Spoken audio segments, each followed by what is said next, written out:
अस्सलामु अलैकुम वरहमतुल्लाहि वबरकातुहू। बिस्मिल्लाहिर्रहमानिर्रहीम। अल्हम्दुलिल्लाहि रब्बिल आलमीन वस्सलातु वस्सलामु अला सय्यिदिल अंबिया'i वल मुरसलीन सय्यिदिना व नबिय्यिना व मौलाना मुहम्मदिन नबिय्यिल उम्मिय्यिल अमीन व अला आलिहि व अस्हाबिहि अजमईन। अम्मा बाद। मुहतरम उलमाए किराम, ज़िम्मेदाराने मदारिस इस्लामिया अरबिया, दावत व तबलीग से वाबस्ता फ़िक्रमंद अहबाब और जुमला हाज़रीन मजलिस, आज के इस नुमाइंदा और मुंतखब इज्तिमा का मकसद क्या है, किस गरज से आप हज़रात को यहाँ तशरीफ़ लाने की ज़हमत दी गई है, ये बात अच्छी तरह आपके सामने आ चुकी है और तमाम ज़रूरी बातें बयान की जा चुकी हैं। एक बात जिसकी तरफ तफसील से मुतवज्जह नहीं किया गया, मैं आपके सामने थोड़ी सी उसकी वजाहत चाहता हूँ। अगरचे इशारे में मौलाना मुफ्ती मोहम्मद अफ़ान साहब ने उसका तज़किरा कर दिया कि हम जब मकातिब का तज़किरा करते हैं तो मुनज़्ज़म मकातिब की क़ैद क्यों लगाते हैं, सिर्फ मकातिब क्यों नहीं कहते? क्या फ़र्क है मकातिब और मुनज़्ज़म मकातिब के अंदर? इस सिलसिले में हमारे बुज़ुर्ग दोस्त मौलाना मुफ्ती मोहम्मद अफ़ान साहब ने स्कूलों के तरीक़े तालीम और मदारिस के रिवाजी तरीक़े तालीम के दरमियान मुआज़ना करते हुए जिन उमूर की तरफ इशारा किया वो बहुत अहम है। अभी इत्तेफाक की बात यह है कि आज व्हाट्सएप के ऊपर एक वीडियो गश्त कर रहा है। ये समझ में नहीं आ सका कि ये कहाँ का है, लेकिन अंदाज़ा ये है कि ये पड़ोसी मुल्क का है, जिसमें एक उस्ताद एक तालिब इल्म की इस बेदर्दी से पिटाई कर रहा है कि हालांकि वो तस्वीर है लेकिन देखकर पसीना आ रहा है। तो मकातिब सिर्फ मकातिब हो, हमारे जहन में अब तक ये था कि मुनज़्ज़म मकातिब और आम मकातिब में ये फ़र्क है कि एक जगह फ़ीस ली जाती है और एक जगह फ़ीस नहीं ली जाती। हालांकि हकीकी फ़र्क ये नहीं है, पूरे निज़ाम और पूरे सिस्टम का फ़र्क है। मकातिब का मकसद सिर्फ इतना है कि बच्चे आएँ, उनको नाज़रा पढ़ा दिया जाए, कुरान पाक पढ़ा दिया जाए और उनको इस लायक बना दिया जाए कि वो किसी मदरसे में दाखिला ले सकें या हिफ्ज़ कर सकें। मकतब का मकसद हासिल हो गया। उनका लिबास कैसा है, उनकी हाज़िरी का तनासुब क्या है, उनके सरपरस्तों को अपने बच्चों को मकतब में भेजने की फ़िक्र कितनी है, खुद बच्चों को पढ़ने से कितनी दिलचस्पी है, इन चीज़ों पर नज़र नहीं होती। और मुनज़्ज़म मकातिब में जो चार चीज़ें आपकी तरफ के सामने पेश की गई हैं, निसाब तालीम, निज़ाम तालीम, निगरानी और एक चीज़ क्या थी, तरीक़े तालीम, ये उसके बुनियादी अनासिर हैं। सिर्फ ये फ़र्क नहीं है कि एक जगह फ़ीस ली जाती और एक जगह फ़ीस नहीं ली जाती। ये तो निज़ाम को चलाने के लिए और उसको खुद कफील बनाने के लिए रास्ता इख्तियार किया गया और इसका भी दखल है। जिस चीज़ को हासिल करने में पैसा खर्च होता है उसकी कदर व कीमत होती है। असली तालीम में आप देखते हैं कि बड़ी बड़ी फ़ीस डोनेशन देकर दाखिला कराया जाता है, यूनिफॉर्म के नाम पर और टीचिंग के नाम पर, ट्रांसपोर्टिंग के नाम पर बड़ी बड़ी रकमें खर्च की जाती हैं, इसके बावजूद कीमती ट्यूशन भी कराया जाता है। बच्चे भी शौक से जाते हैं और घर वाले भी महसूस करते हैं कि हम इतना पैसा खर्च कर रहे हैं इस तालीम के ऊपर, तो हमारा बच्चा इससे महरूम ना रहे। तो बहरहाल इसका नफ्सियाती असर पड़ता है कि एक फ्री एजुकेशन है, मुफ्त की तालीम है मकतब के दर्जे में, मैं मदारिस की बात नहीं कर रहा हूँ, वहाँ का निज़ाम कुछ और है, और एक है खर्च करके पढ़ाने वाला। ये फ़र्क ज़रूर है, लेकिन मुनज़्ज़म मकातिब में इन चारों चीज़ों के ऊपर नज़र रहनी चाहिए, और यही उसका बुनियादी फ़र्क है आम मकतब में और दूसरे मकातिब के अंदर। दूसरी बात जो हज़रत सदर मोहतरम दामद बरकातुहू ने इब्तिदान इशारे में कही थी, और मैंने सोचा था कि मैं खड़े होकर उसकी वजाहत करूँगा, लेकिन अल्हम्दुलिल्लाह उन्होंने खुद अपने गुफ्तगू के आखिर में उसकी वजाहत कर दी कि हमारा मकसद और हमारा इसरार इस पर नहीं है कि दीनी तालीमी बोर्ड से ही वाबस्ता होकर मकातिब का निज़ाम चलाया जाए, बल्कि मुल्क में बहुत से इदारे हैं, बल्कि बाज़ वो तंजीमें हैं कि जिनका काम ही सिर्फ मकातिब को चलाना है, और मुल्क के मुख्तलिफ हिस्सों में उनके बड़ी तादाद में मकातिब चल रहे हैं। जहाँ माहौल उनको कबूल करने का हो, उनकी हिफाजत ज़्यादा महसूस होती हो, उनको कर दिया जाए। ये बात सिर्फ आपके सामने नहीं कही जा रही है। गुज़िश्ता इजलास जो दीनी तालीमी बोर्ड का आमिला का इजलास हुआ था दिल्ली में मस्जिद अब्दुल नबी के अंदर, उसमें भी हज़रत मौलाना सैयद महमूद असद साहब जीज़ा मजदूम ने बहुत ज़ोर देकर बड़ी क़ुव्वत के साथ बार बार इसको दोहराया।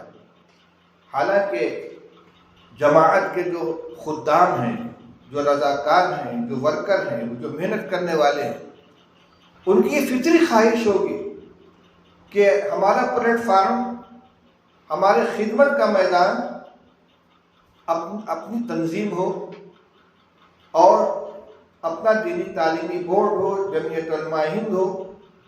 लेकिन इसके बावजूद ये इसरार इस मकसद से था कि यहाँ एक दूसरे के हरीफ बनकर काम न करें, बल्कि एक दूसरे के हलीफ बनकर काम करें।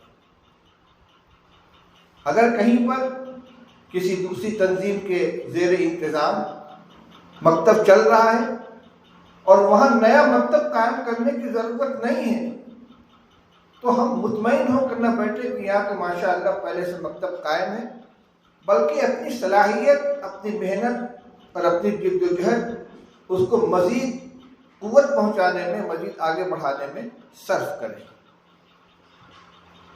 मौलाना महमूद साहब जीज़ा मजदूम ने अभी ज़िम्नन मदारिस का भी तज़किरा किया था कि मदारिस भी कायम करने की ज़रूरत है, उनको सर्फ नज़र नहीं किया जा सकता। ये बिल्कुल हकीकत है। इस मुल्क के अंदर दीन की हिफाजत के लिए जो पहली कोशिश हुई है वो मदारिस की शक्ल में हुई है, और ये मकातिब उनकी फ़ुरू हैं, उनकी शाखें हैं, उनके बरगोबार हैं।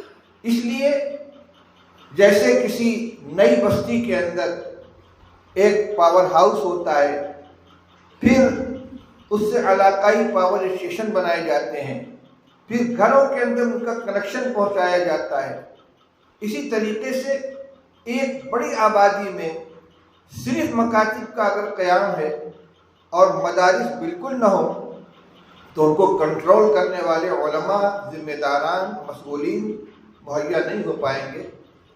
लेकिन वो फ़र्ज़ किफ़ाया वाली तालीम के लिए एक बड़ी बस्ती में एक मदरसे का क़याम भी काफ़ी होगा। हाँ, ये ज़रूर है कि जहाँ पहले से कोई मदरसा मौजूद है और उससे उस इलाके की ज़रूरत पूरी हो रही है, हमारे नए फ़ुज़ला फ़ारिग़ होकर जाएँ तो उनको अपनी खिदमत के लिए कोई नया मदरसा कायम करने के बजाय मकातिब के क़याम और उसके निज़ाम को चलाने की तरफ तवज्जो करनी चाहिए। यही वजह है कि दारुल देवबंद के साबिक़ मोहतमिम हज़रत मौलाना मरगूबुर रहमान साहब रहमतुल्लाह अलैह और हजरत मौलाना सैयद अशरफ साहब मदनी नव्वरल्लाह मरकज़हू जो दारुल उलूम देवबंद के रुकन शूरा भी थे और इंतहाई मुअस्सिर फ़आल बल्कि उसकी फ़िक्र के गोया महवर थे। इन दोनों बुज़ुर्गों की कोशिश से ये फ़ैसला किया गया कि राब्ते मदारिस की तरफ से तो तमाम मदारिस को, मरबूत मदारिस को ये सर्कुलर जारी किया जाए कि वो अपने बजट का 10% हिस्सा मकातिब के क़याम पर खर्च करें। और बार बार इसकी याद दहानी कराई गई। मौलाना महमूद साहब ने इसमें थोड़ी सी तरमीम का मशवरा दिया दो तरह से। एक तो ये कि 10% बजट हर मदरसे के लिए खर्च करना मुश्किल हो जाएगा। अगर किसी मदरसे का बजट मिसाल के तौर पर 10 करोड़ है तो वो उसका 1 करोड़ खर्च नहीं कर पाएगा। 10% खर्च करना मुश्किल है। इसलिए या तो यूँ कहा जाए कि कम से कम 5% खर्च करें, या यूँ कहा जाए कि मुअतदबिह हिस्सा उसका खर्च होना चाहिए। ये दूसरी तजवीज़ इनकी ये है। ये तो मसला इंशाअल्लाह राब्ते की मजलिस आमिला में आएगा। मौलाना की राय ये, अब तो माशाअल्लाह मौलाना महमूद साहब दारुल उलूम देवबंद के रुकन शूरा भी हैं, इसलिए ये इदारे चलाने वाले अफराद में शामिल हैं और इनकी राय उसके अंदर वक़ी और मुअस्सिर होगी। इनकी राय ये कि दारुल उलूम की तरफ से जो सनद इज्तिबात जारी की जाती है, वहाँ जहाँ बहुत सी चीज़ें देखी जाती हैं कि यह दारुल इकामा है कि नहीं, कितने बच्चे इसमें रहते हैं, कि तादाद क्या है, किस उसका मेयार तालीम क्या है, किन दर्जात तक की तालीम होती है, वहाँ ये भी देखना चाहिए कि इस मदरसे के ज़ेर इंतज़ाम कितने मकातिब चल रहे हैं और मकातिब के क़याम को सनद इर्तिबात जारी करने के लिए शर्त के तौर पर रख दिया जाए कि अगर आप मकातिब चलाएंगे तो आपके मदरसे को सनद इर्तिबात दी जाएगी, अगर हम मकातिब नहीं चलाएंगे तो आपको सनद नहीं दी जाएगी। सख्त तो है ज़रा, लेकिन इंशाअल्लाह अगर इसको मजलिस आमला मंजूर कर लेती है, इसको नाफिज कर दिया जाता है, तो जो लोग काहिली और सुस्ती की वजह से, सहलंगानी की वजह से इस तरफ तवज्जो नहीं कर रहे हैं, अपनी ज़रूरत और मजबूरी की वजह से बहरहाल कदम उठाएंगे। अभी ये बात हो रही थी कि तकरीर मकसूद नहीं है, जिम्मेदारी का एहसास और अज़ाइम का इजहार और काम के लिए अपने अंदर लगन पैदा करने और जज्बा पैदा करने की ज़रूरत है। इस सिलसिले में अभी 2 काम बाकी हैं, जैसा कि सदर मोहतरम ने मुझे बतलाया। एक तो अज़ाइम का इजहार, अभी आपने सुना कि रायचूर में तहफ़्फ़ुज़ ख़त्म नबूवत का इजलास था और माशाअल्लाह हमारे दोस्त ज़ीशान हसन कादरी, अल्लाह उनको उन्हें बरकत दी दे, उन्होंने और अपने अहबाब ने जो मेहनत की, तो पूरे इलाके से हज़ारों हज़ार ज़िम्मेदार और कई सौ उलमा उसके अंदर शरीक हुए। उसमें तकरीबन 3000 मकातिब के क़याम का अज़्म किया गया और अब उनका जायज़ा भी लिया जा रहा है। उनकी बाकायदा फहरिस्त बनाई गई, कौन जिम्मेदार है, किस इलाके के अंदर मकतब कायम करना है, फिर उनसे रब्ता करके मालूम किया जा रहा है कि आपने अब तक कितने मकातिब कायम किए और आइंदा आपका क्या निज़ाम है। और जमीयत की तरफ से, दीनी तालीम बोर्ड की तरफ से जो इजलास होता है उसमें भी अज़ाइम का इजहार कराया जाता है। मजलिस आमिला के गुज़िश्ता इजलास में भी हर इलाके के ज़िम्मेदारों से उनके इरादों का इजहार कराया गया, उसको नोट किया गया। आज भी अमल करना है। आप सहूलत को न देखें कि हम बआसानी 10 मकतब कायम कर सकते हैं तो 8 का ऐलान करें, नहीं। अगर आप बआसानी 10 मकतब कायम कर सकते हैं तो 15 का इजहार कीजिए, ताकि 10 तो आप सहूलत के साथ कायम कर लें और 5 मेहनत करके, कुर्बानी देकर, खून पसीना एक करके कायम करें। इसलिए कि ज़रूरत जितनी है, कितना भी मकतब हम कायम कर लेंगे, लेकिन जिन मकासद को सामने रखकर ज़रूरत के तहत मकासद कायम किए जा रहे हैं उनके लिए ये भी नाकाफ़ी है। एक ही बात का बार बार इआदा मुनासिब नहीं है। मकातिब के क़याम की क्या ज़रूरत है, कितनी अहमियत है, ईमान और अक़ीदे की हिफाजत है, आगे आने वाली नस्ल के ईमान की फ़िक्र करनी है। ये हमारा बुनियादी मकसद है। अपनी गुफ्तगू ख़त्म करने से पहले मैं सिर्फ एक आयत और उसका तर्जुमा आपके सामने पेश करता हूँ, हालांकि उसको शुरू में खुतबा के बाद पेश करना चाहिए था। अल्लाह ताला इरशाद फरमाते हैं, अऊज़ु बिल्लाहि मिनश शैतानिर रजीम, अम कुंतुम शुहदाअ इज़ हज़र याक़ूबल मौत इज़ क़ाल लिबनीहि मा तअबुदून मिन बादी क़ालू नअबुदु इलाहक व इलाह आबाइक इब्राहीम व इस्माईल व इसहाक़ इलाहन वाहिदा व नहनु लहु मुस्लिमून। सदक़ल्लाहुल अलीयुल अज़ीम। अल्लाह ताला इरशाद फरमाते हैं, क्या तुम लोग उस वक्त मौजूद थे जब हज़रत याक़ूब के इंतकाल का वक्त करीब आया और उन्होंने अपने बेटों से ये फरमाया कि मा ताबुदून मिन बादी, तुम लोग मेरे बाद किसकी इबादत करोगे, तुम्हारा माबूद कौन होगा। जवाब क्या मिला इसको बाद में देखिए। ये सवाल करने वाले कौन हैं? उलुल अज़्म पैगंबर हैं, हज़रत याक़ूब अलैहिस्सलाम जो खुद नबी हैं, उनके वालिद हज़रत इसहाक़ नबी हैं, उनके वालिद हज़रत इब्राहीम नबी हैं और उनकी औलाद में हज़रत यूसुफ और तो कम से कम नबी हैं और तफसीरी रवायात के मुताबिक मुतअद्दिद अंबिया हैं। नबूवत का ख़ानदान है। पूरी ज़िंदगी दीन को पहुँचाने में औलाद की तरबियत में सर्फ हुई है, लेकिन दुनिया से जाते जाते एक नबी बाप को अपनी औलाद के बारे में जो फिक्र है, ये नहीं है कि तुम मेरे बाद क्या खाओगे, कहाँ रहोगे, तुम्हारा ज़रिया माश क्या होगा, तुम्हारी ज़िंदगी कैसे गुजरेगी। फिक्र है तो एक है, मा ताबुदून मिन बादी, तुम लोग मेरे बाद इबादत किसकी करोगे। बेटे क्या जवाब देते हैं? अपने वालिद मोहतरम की तरबियत, उनकी तालीम का जो नक्श उनके ऊपर बैठा था, तो बैक जुबान सब ने कहा था, क़ालू नअबुदु इलाहक व इलाह आबाइक इब्राहीम व इस्माईल व इसहाक़ इलाहन वाहिदा। अब्बा जान आप इत्मीनान रखें, हम उसी माबूद की इबादत करेंगे जो आपका भी माबूद है। आपके आबा व अजदाद हज़रत इब्राहीम, हज़रत इसहाक़, हज़रत इस्माईल का माबूद है इलाहन वाहिदा व नहनु लहु मुस्लिमून, वो एक माबूद है, हम उसी की इताअत करेंगे। तो सारी ज़िंदगी की मेहनत के बाद एक पैगंबर जो बनी इसराइल के जद्दे आला हैं, उलमाए किराम जानते हैं इसराइल हज़रत याक़ूब अलैहिस्सलाम ही का नाम है। अब बनी इसराइल में जितने नबी हुए हैं वो सब हज़रत याक़ूब की औलाद में से हैं, जिनमें हज़रत मूसा है, हज़रत हारून है, हज़रत सुलेमान है, हज़रत दाऊद, हज़रत हिज़कील हैं। ये तमाम अंबिया बनी इसराइल हैं, सिवाय हज़रत इस्माईल अलैहिस्सलाम के जो नबी करीम सल्लल्लाहु अलैहि वसल्लम के जद्दे आला है।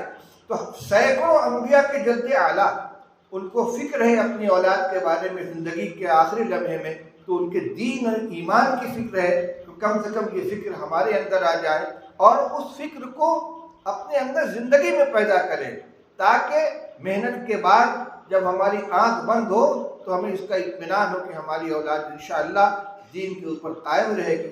अब वक्त आएगा इस बात का कि आप हज़रात से अज़ाइम लिए जाए। अल्लाह ताला हमें इसकी तौफ़ीक़ अता फ़रमाए। अभी कई अहम काम बाकी हैं और वापसी भी जल्दी है, इसलिए मैं अपनी गुफ्तगू इतनी बात पर ख़त्म करता हूँ, इस उम्मीद के साथ कि अब तक जो गुफ्तगू की गई है आपने इससे मौजू की अहमियत को समझा होगा, अपनी ज़िम्मेदारी को महसूस किया होगा और ज़्यादा से ज़्यादा अज़्म और हिम्मत के साथ आपने अपने इरादों का इज़हार फरमाएंगे। अल्लाह ताला हमें इसकी तौफ़ीक़ नसीब फरमाए। व आख़िरु दावाना अल्हम्दुलिल्लाहि रब्बिल आलमीन।